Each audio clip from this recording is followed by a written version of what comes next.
This is the drill chapter. We're going to talk about setting up a station to help you feel and see your swing path and actually help you adjust that. Once you understand if you swing too far from the inside to the out, which is more inside to the out, or too much from outside and across the ball, when you figure that out on the deck or watching your divots or whatever you've done to get a feel for where your ball's starting at is, if it's starting to the left or the right, and you want to influence your path, setting up a station to help you feel that and actually force you to swing in a certain direction is a good way to go about doing so. All you need is your normal golf clubs. We're just going to take 2 clubs out here, and what we want to do is set them down to a specific target about, I'd say, 2 feet apart. Like so. Make them parallel. You can stand back and just hold up a club. Put the one on the right hand side or the outside just slightly to the right of your target. The one on the left parallel to that. Stand up, hold a shaft up or a dial rod or whatever you have to help you feel that. And then if you've got a couple of shafts that don't have heads on them, that's really what I use normally. If you're not, you can get one of these rods. You see these all over the place these days. And what we're going to do is put one in just on the outside of this forward shaft.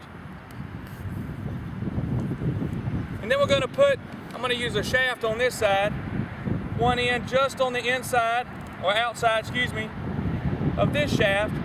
And we're going to put them at approximately, I'd say about a 45-degree angle, give it a little, take a little bit one way or the other, such that we've got room to swing in between them.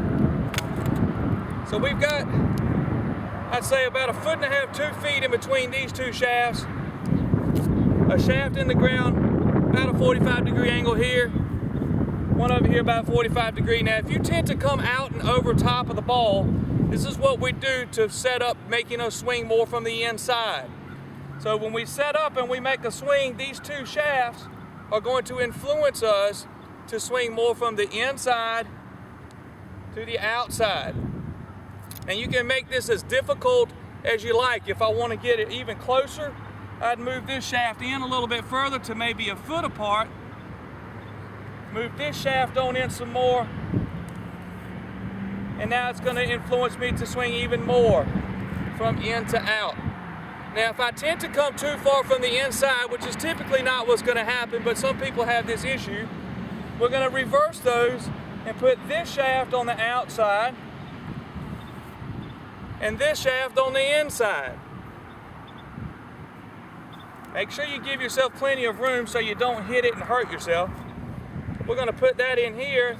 Now this swing path is going to tend to make us go out and across a little bit more. So if you tend to get way back underneath the plane going this direction into out, this is a great way to feel staying out more on top and getting your path more back on line. So try to get this set up. It's a great way to practice to get a feel for your path and to actually force you to swing more out to in or in to out depending on what your problem may be. It's also a good way to just keep track of what you're doing. If you're going to keep track of what you're doing, just set it up and you can do both ways to get a feel for what one way or the other is. If you're trying to practice hitting a cut shot, this is a great way to do it here with the shaft on the back on the inside, shaft on the front on the outside. If you're trying to practice hitting a draw, reversing it back to what we did the first time is a great way to do it, because that'll make you swing more from the inside and release the club a little more. So I hope this helps you understand the drill and how to set up this station a little bit more clear. Thanks for watching, and we'll look forward to seeing you in the next.